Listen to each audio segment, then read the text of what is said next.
تو حضرت ٹیپو سلطان شہید رحمۃ اللہ علیہ کو بھنک لگنے نہیں دیا تھا یہ سارے اندرونی کام ہو رہے ہیں، یہ انگریز اپنے فوج کو جمع کر رہا ہے۔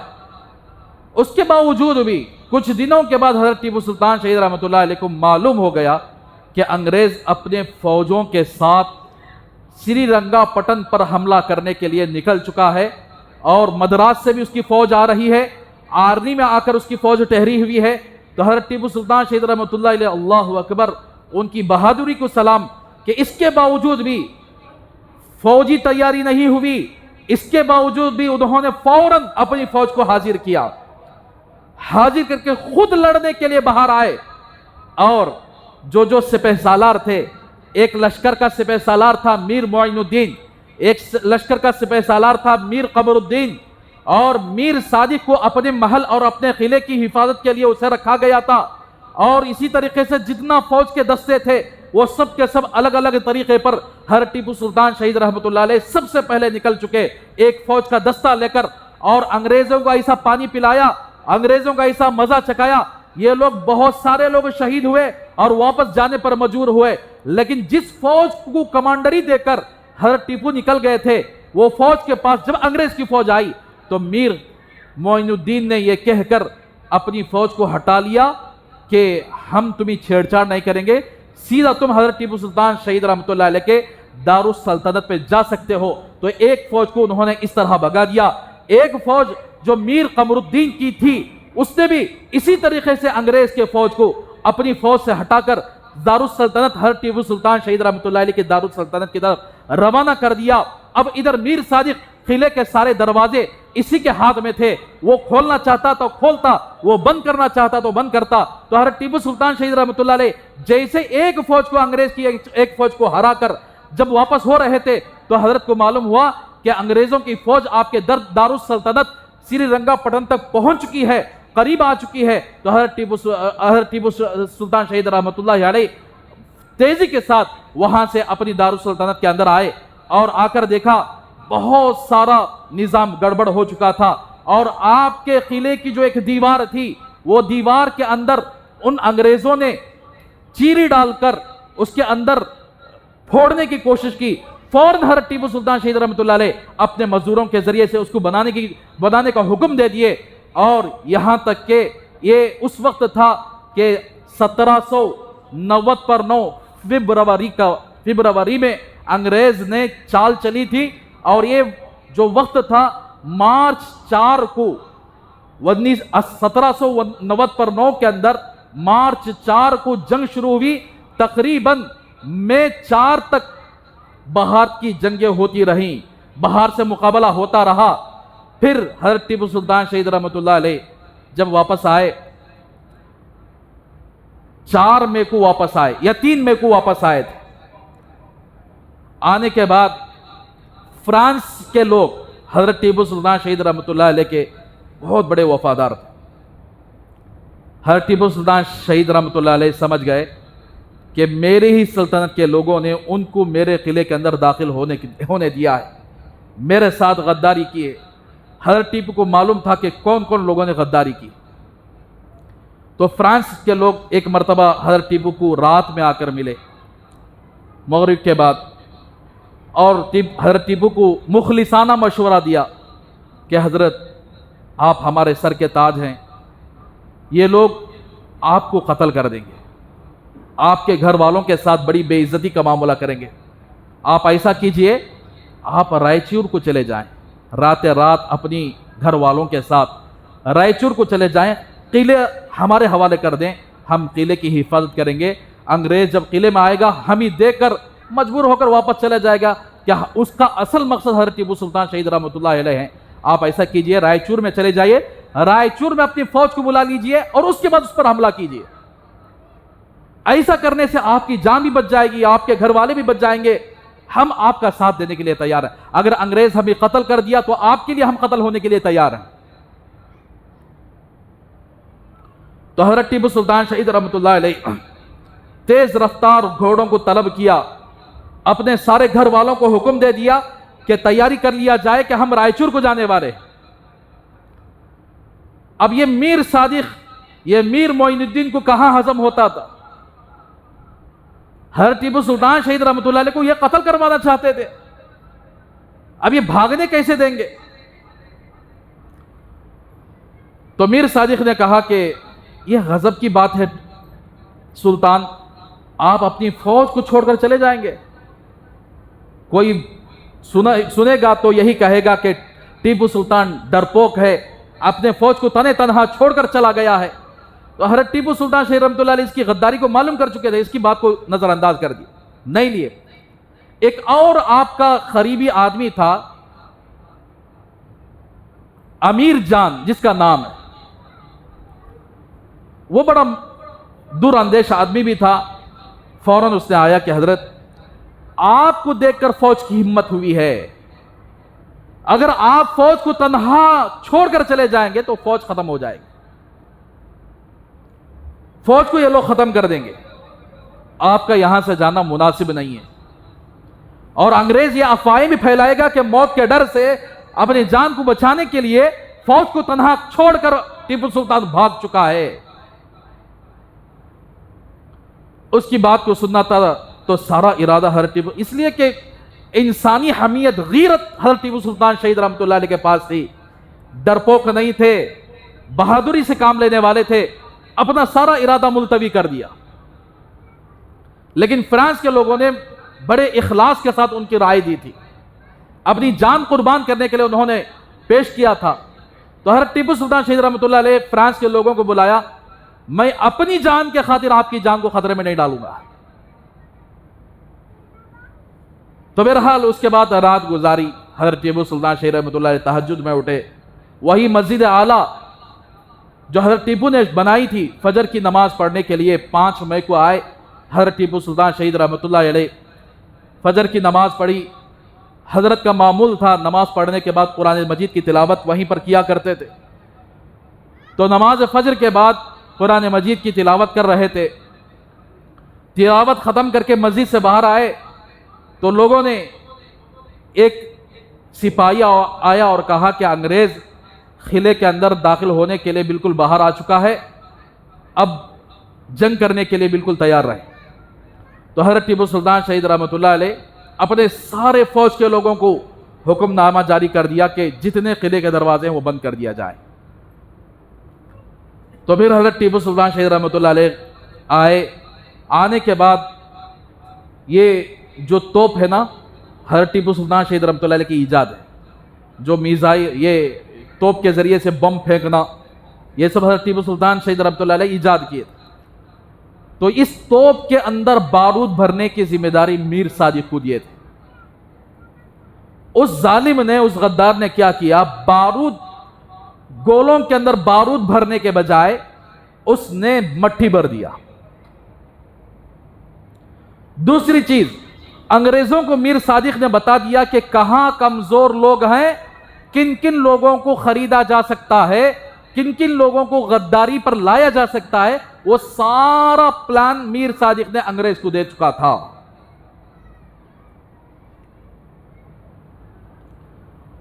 اس کے بعد حضرت ٹیپو سلطان شہید رحمۃ اللہ علیہ، غور سے سنو، حضرت کا لباس کیسا تھا معلوم؟ یہاں پہنتے نا ٹائٹ فٹنگ دکھاتے فوٹوؤں کے اندر. ٹائٹ فٹنگ اسلام کے اندر جائز نہیں ہے.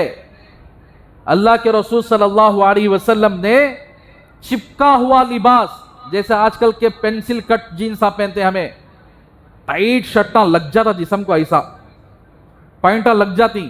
کون تو باریک آدمی ہے، مرغی کی ٹانگڑا جیسے رگا دکھتے رہتی ہیں اس کے پواں. موٹا آدمی ہے، اس کا پوری بناوٹ کتنا موٹا ہے، اس کی ران کتنی موٹی ہے، انہیں کتنا موٹا ہے، وہ سارا پینٹ پہننے کے بعد، شرٹ پہننے کے بعد سارا نظر آ جاتا ہے. ایسے لباس پہننے سے اللہ کے رسول صلی اللہ علیہ وسلم نے منع فرمایا. تو کیا ٹیپو سلطان شہید رحمۃ اللہ علیہ سنت کے متبع تھے، سنت پر مکمل طور پر سنت پر عمل کرتے تھے، تو کیا ایسا لباس پہنتے تھے؟ حضرت ٹیپو سلطان شہید رحمۃ اللہ کے لباس کے سلسلے میں لکھتے ہیں علماء نے، ڈھیلا ڈھالا شری تھی ان کے پاس، پیجامہ تھا ڈھیلا ڈھالا، اوپر یہ قمیص سفید کپڑے پہنا کرتے تھے. کیا پہنتے تھے؟ کلر کا لباس نہیں جو سیریل میں دکھایا گیا، سفید کپڑے پہنتے تھے، سر پر پگڑی باندھتے تھے.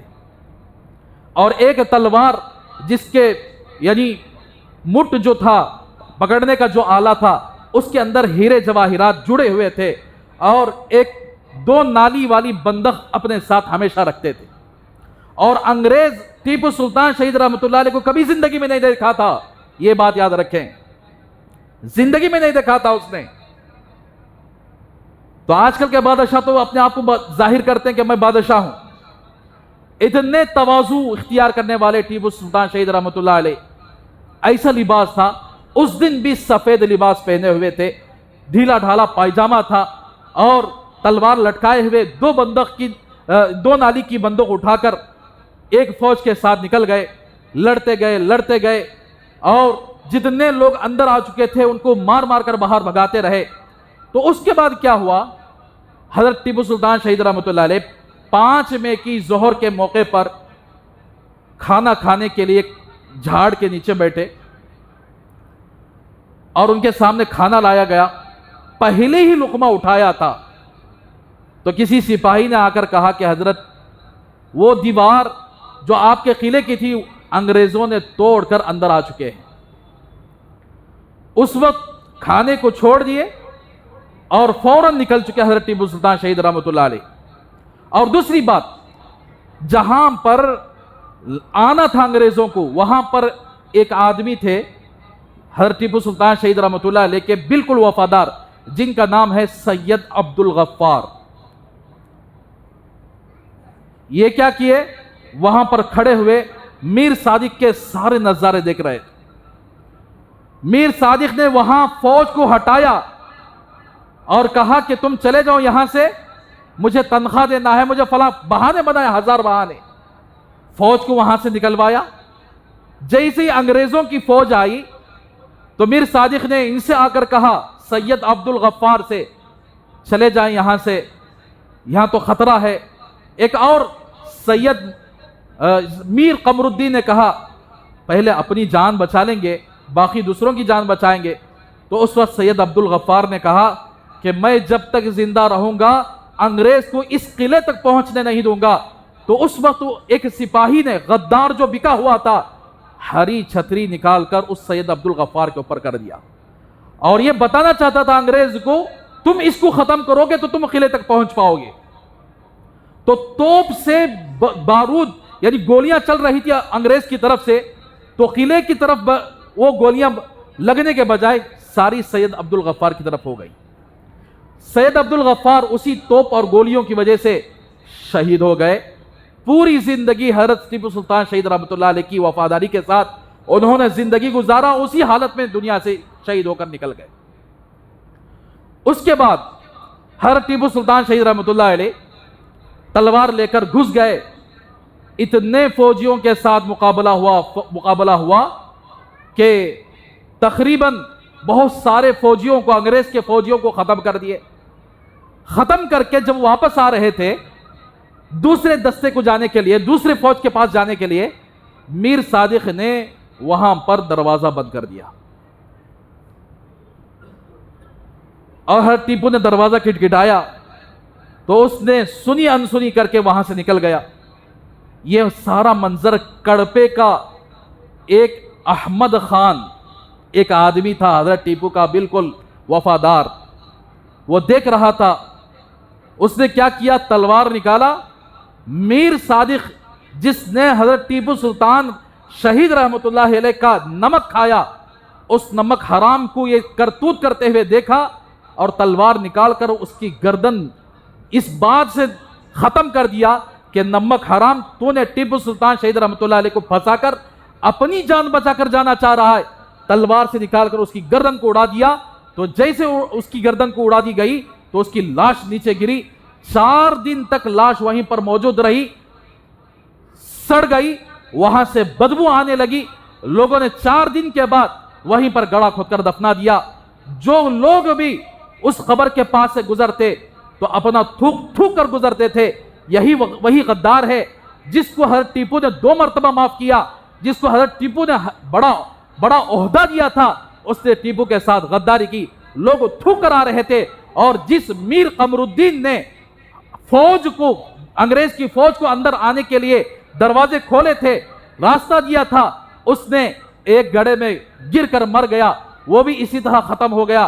اور جتنے لوگ آپ کے ساتھ غداری کیے، ہر ایک کی موت اسی طریقے سے آ چکی تھی۔ پھر اس کے بعد وہ دروازے کو گئے، وہ دروازہ بھی بند تھا۔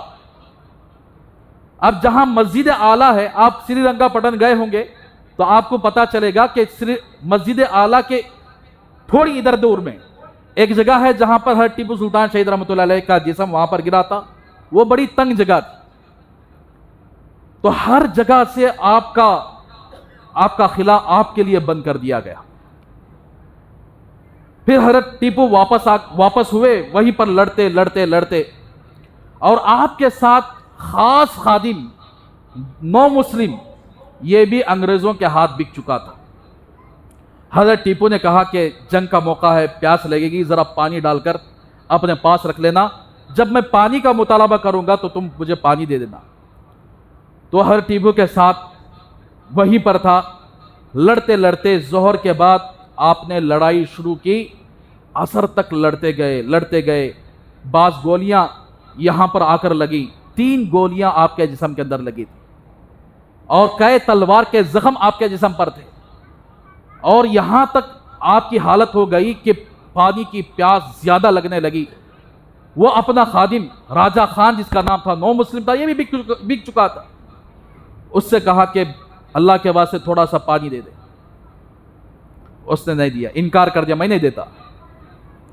تو یہ ایسا ہی ہے جیسے حضرت حسین رضی اللہ تعالیٰ عنہ کے ساتھ لوگوں نے پانی بند کر دیا تھا، پانی کا مطالبہ کرنے کے باوجود بھی پانی نہیں دیا تھا۔ اسی طریقے سے ٹیپو سلطان شہید رحمۃ اللہ علیہ کے ساتھ یہی معاملہ ہوا کہ لڑتے یہاں تک ان کی حالت آ گئی کہ پانی کی سوس لگی، اتنی شدت کے ساتھ سوس لگی، جس خادم کو پوری زندگی اپنے پیسوں سے خرچ دیا، اپنا سب کچھ بڑی رحم دلی کے ساتھ ان کے ساتھ معاملہ کیا، وہی خادم انگریزوں کے ساتھ بک گئے، انگریزوں کے چمچے بن گئے۔ تو حضرت ٹیپو سلطان شہید رحمۃ اللہ علیہ کو آخری دم تک انہوں نے پانی نہیں دیا۔ جب پانی کا مطالبہ کر رہے تھے تو اس راجہ خان نے کہا کہ ٹیپو سلطان، اب بھی تمہارے لیے وقت ہے، اپنے آپ کو سرنڈر کر دو، تمہیں معاف کر دے گا شاید انگریز۔ تو اس وقت حضرت ٹیپو سلطان شہید رحمۃ اللہ علیہ سے لڑتے یہی جملہ نکلا تھا کہ گیدڑ کی 100 سالہ زندگی سے شیر کی 1 دن کی زندگی بہتر ہے۔ یہی جملہ نکلا تھا حضرت ٹیپو سے۔ اپنے سب بے وفا جن کو خاص عہدے دیے گئے، وہی لوگ اندر تک آنے کے لیے انگریزوں کی فوج کو اندر تک لائے۔ پھر اس کے بعد حضرت ٹیپو سلطان شہید رحمۃ اللہ علیہ لڑتے گئے تو ایک انگریز نے کیا کیا، ان کی بہادری، اتنا زخم ہو گئے، اس کے باوجود بھی تلوار چلتی رہی، یہاں تک کہ ایک انگریز نے آپ کے یہاں پر نشانہ لگایا، کان کے اوپر بندوق سے دور سے نشانہ لگایا۔ جیسے ہی وہ گولی یہاں پر آ کر، اس سے پہلے نڈال ہو کر اس طرح پڑ گئے تھے، زخموں کی تاب نہ لا کر، تو ایک انگریز وہاں کھڑا ہوا تھا، اس نے قریب گیا، فوراً حضرت کو یہ سمجھا کہ یہ ختم ہو چکے ہیں۔ جیسے ہی حضرت آنکھ کھولی، فوراً اس کے اوپر تلوار وار کیا، وہیں پر 3-4 انگریزوں کو حضرت ٹیپو سلطان شہید رحمۃ اللہ نے جہنم واصل کیا۔ پھر اس کے بعد ان کی کمپٹی پر گولی ماری گئی، حضرت وہاں پر گر گئے، اور اس وقت کا ایسا سما تھا، مغرب کا سورج ڈوب رہا تھا، حضرت ٹیپو سلطان شہید رحمۃ اللہ علیہ یہاں لڑتے نیچے گرے، آنکھ کھلی ہوئی تھی، چہرے کے اندر ایک رعب تھا، اور آپ سمجھو کہ تاریخ لکھنے والے کتابوں کے اندر لکھتے ہیں تو آنکھوں میں آنسو آ جائیں گے۔ ساری زمین کے اوپر آپ کے غدار موجود تھے، لیکن ایک بات یاد رکھیں، آپ کے وفادار بھی 12,000 ایسے آپ کے وفادار تھے جو آپ کے ساتھ لڑتے شہید ہو گئے۔ یہ پوری تاریخ کے اندر، حضرت حیدر کی پوری تاریخ کے اندر یہ آخری جنگ ہے جس کے اندر 12,000 مسلمان اور کافر جو فوجی تھے حضرت ٹیپو کے، وہ شہید ہوئے، اور انگریزوں کے فوجی 1,500 ختم ہوئے. یہ پوری جنگوں کے اندر انگریز کی فوج سب سے کم تھی. پوری فوج غداری کے ساتھ، پوری لڑائی دھوکے بازی کے ساتھ ملی ہوئی تھی. ورنہ اگر انگریز ان دھوکے بازوں کو نہ خریدتا، یہ دھوکے باز حضرت ٹیپو کو ساتھ دیتے، تو انگریز کی یہ ہمت نہیں ہوتی حضرت ٹیپو کو شہید کرنے کے لیے. تو پھر 5 مئی سورج غروب ہوا. یہاں سے حضرت ٹیپو سلطان شہید رحمۃ اللہ علیہ کی زندگی کا سورج غروب ہوا. آپ پیدا ہوئے تھے 1750 میں، آپ شہید ہوئے 1790 پر 5 مئی میں آپ کی شہادت ہوئی. آپ نیچے اسی طرح پڑے ہوئے تھے. انگریز لکھ رہا ہے اپنے کتابوں کے اندر، ان کی روح تو نکل گئی تھی، ان کا جسم اتنا گرم تھا. لوگوں نے پوچھا کہ ٹیپو کا اچھا کیسے پتا کیا جائے کہ ٹیپو کون ہے؟ انگریز نے پورا کھلایا، چھانا، ڈھونڈا کہ کون. انگریز کے دل و دماغ کے اندر یہی ہے کہ حضرت ٹیپو رائچور چلے گئے ہیں، رائچور جانے کے بعد وہاں سے مقابلہ کریں گے. پورا خیال وہی تھا. لیکن وہی راجہ خان جس نے حضرت ٹیپو کا پوری زندگی خدمت کی تھی، اس نے لا کر انگریز کو بتا دیا کہ ٹیپو شہید ہو چکے ہیں، یہی ہے ٹیپو. تو تب اس وقت اس نے ایسا جشن منایا، اس نے ایک تاریخی جملہ کہا کہ آج کے بعد سے ہندوستان ہمارا ہے، آج کے بعد سے ہندوستان ہمارا ہے. اس کے بعد اندازہ لگاؤ، ادھر زمین کے اندر بھی ایک عجیب سا سما تھا، آسمان بھی عجیب سا سما تھا. انگریزوں نے سب سے پہلے حضرت ٹیپو سلطان شہید رحمۃ اللہ علیہ کے جو قلعہ تھا لوٹ ماری کرنا شروع کر دیا. سب سے زیادہ ہیرے جواہرات، سب سے زیادہ سونے کے سکے وغیرہ حضرت ٹیپو سلطان شہید رحمۃ اللہ علیہ کے پاس تھے. تاریخ لکھنے والوں نے لکھا ہے کہ 9 کروڑ، اس زمانے کے 9 کروڑ روپیہ اس نے حاصل کیا، اور قیمتی ہیرے جواہرات. یہاں تک کہ جن غداروں نے حضرت ٹیپو کے ساتھ غداری کی، انگریزوں نے کیا کیا، اس رات خوب شرابیں پی، جشن منایا، ناچ گانے کیے، اور ان ہر گھر کے اندر گھس کر عورتوں کی عزتیں لوٹی ہیں. ہر گھر کے اندر نہ غداروں کو چھوڑا، نہ غدار کی عورتوں کو چھوڑا ان لوگوں نے.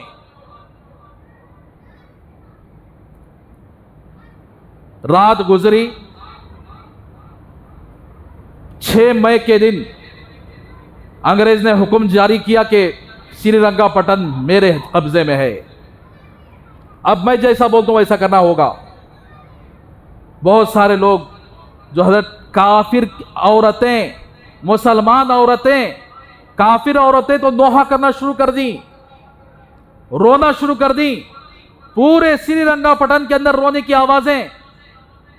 جن کو اس وطن کی مٹی سے جتنی زیادہ محبت تھی، اس وقت انہوں نے وفاداری کا ثبوت دیا.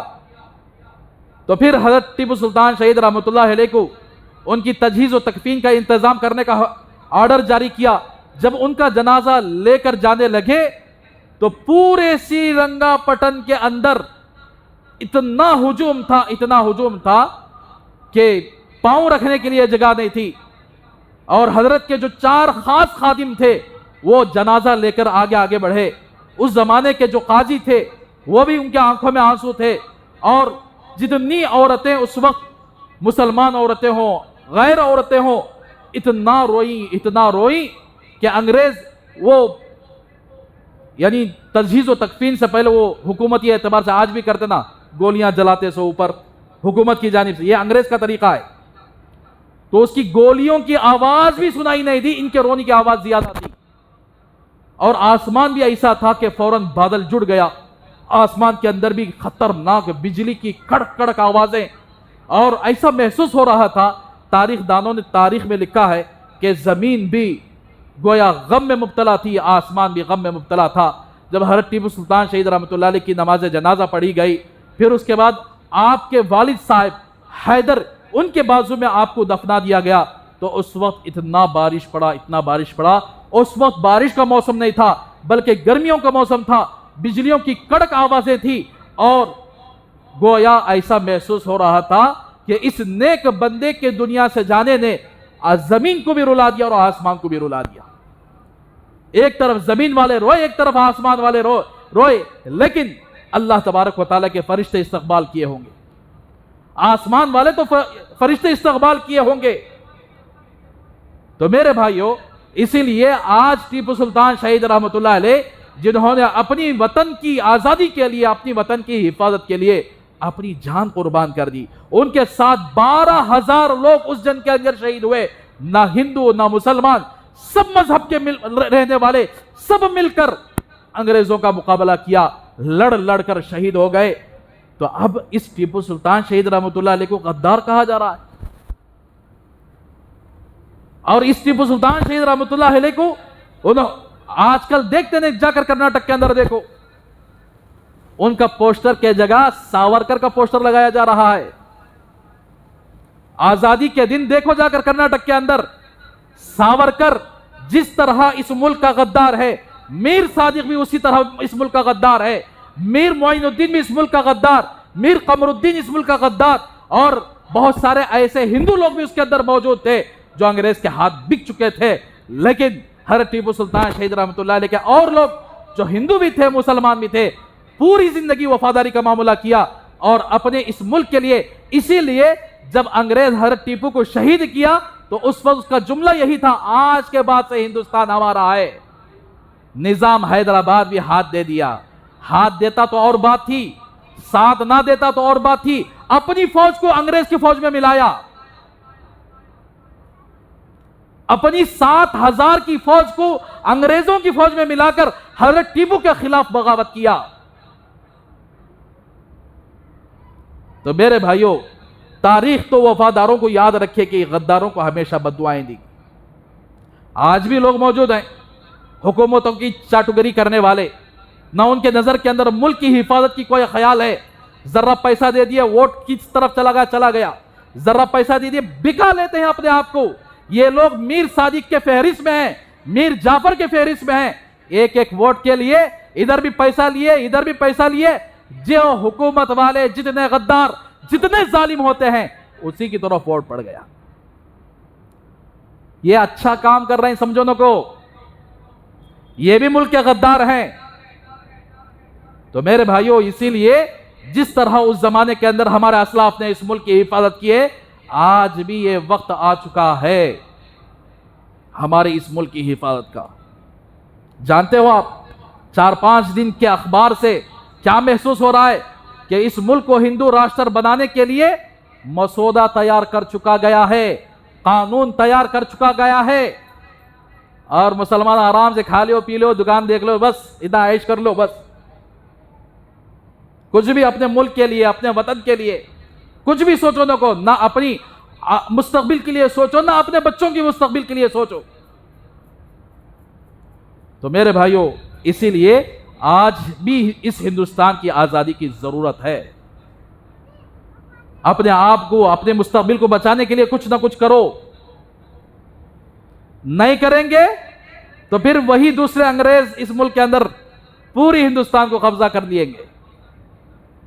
یہاں تک کہ اخباروں کے اندر یہ بھی لکھا گیا ہے کہ مسلمانوں سے مسلمانوں کا ووٹ کا حق چھین لیا جائے گا اگر یہ ملک ہندو راشٹر بنا. کھلم کھلا کہہ رہے ہیں. اب بھی چاٹو, کبھی وہ حکمران کے پاس چلے جاؤ, کبھی اس کے پاس جاؤ, انا انا کر بول کر چاٹ لو. ابھی بھی آ کر غلامی کرو. نہ مسلمان ایک پائے پر مضبوط ہے, نہ مسلمان اپنا کوئی عملہ ایسا تیار کر رہا ہے تاکہ ان ساروں کا مقابلہ کیا جا سکے. ادھر انہیں بلا کر بول دیا میں تجھے آ کر یہ دے دوں, ہاں اس کے پیچھے چلے جاؤ. انہیں بلا کر بول دیا میں تجھے یہ کر دوں, اس کے پیچھے چلے جاؤ.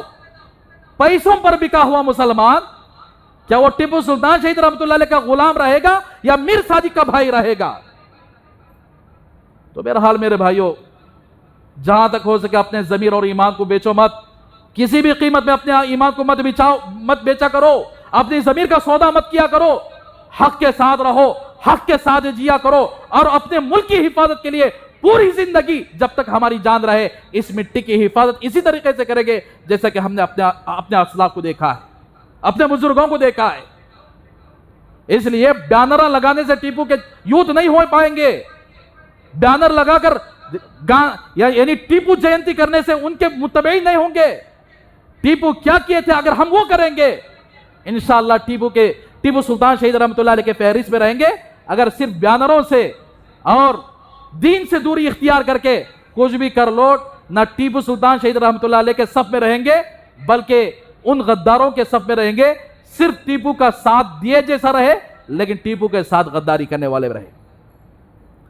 تو یہ چند باتیں آپ کے سامنے رہیں۔ اللہ سے دعا کریں کہ اللہ تبارک و تعالی ہم سب کو حضرت ٹیپو سلطان شہید رحمۃ اللہ علیہ، جو ایک زمانے سے آپ کے سامنے میں سوچ رہا تھا کہ ہر کوئی آزادی کے موقع پر کسی کا نام لے کر یاد رکھتے ہیں کہ فلاں نے اس طرح جنگ آزادی کی ہے، لیکن ہندوستان کا ایک واحد بادشاہ جو اپنی زمین کے لیے اس جان کو دے کر یعنی جام شہادت پیا، وہ ٹیپو سلطان شہید رحمۃ اللہ علیہ ہیں۔ آج بھی اگر سری رنگا پٹن جانے کا موقع ہوا تو حضرت کی مزار موجود ہے، آپ غور کر کے دیکھیں۔ یہ سارے واقعات میں تو مختصر طور پر آپ کو سنایا ہوں، ورنہ ہمارا جتنا مطالعہ ہے اگر سناؤں گا تو بہت سارا وقت لگ جائے گا۔ تو یہ مختصر طور پر آپ کو جو سنایا ہوں، ہمارے دل و دماغ کے اندر اس وقت کے کیا حالات تھی، یہ ساری چیزیں ہمارے ذہنوں کے اندر موجود ہیں۔ تو بہرحال میرے بھائیوں، اس لیے ہمیں ایک سچا مسلمان بننا ہے، دھوکے باز مسلمان نہیں بننا ہے، نہ اپنی تجارت میں دھوکہ دیں، نہ جھوٹ بولیں، بلکہ ایک سچائی کے ساتھ زندگی گزاریں۔ اللہ سچا ہے، اللہ سچوں کا ساتھ دے گا، اس لیے ہمیں چاہیے سچا مومن بن کر اس وقت کے حالات کا مقابلہ کرنا ہے۔ تو اس وقت ہمارے بڑے بڑے بزرگاں، ہمارے جتنے بڑے بڑے علماء ہیں، ان کے اوپر بھروسہ کر کے ان کے پیچھے چلیں گے تو ہمارا ہندوستان بچے گا۔ اگر ہم اپنی منمانی چلا کر بک جائیں گے تو ہم بھی برباد ہو جائیں گے، ہمارا ملک بھی برباد ہو جائے گا۔ اللہ ہم سب کو سچا مومن بننے کی توفیق عطا فرمائے۔ آمین۔ وآخر دعوانا الحمدللہ رب العالمین۔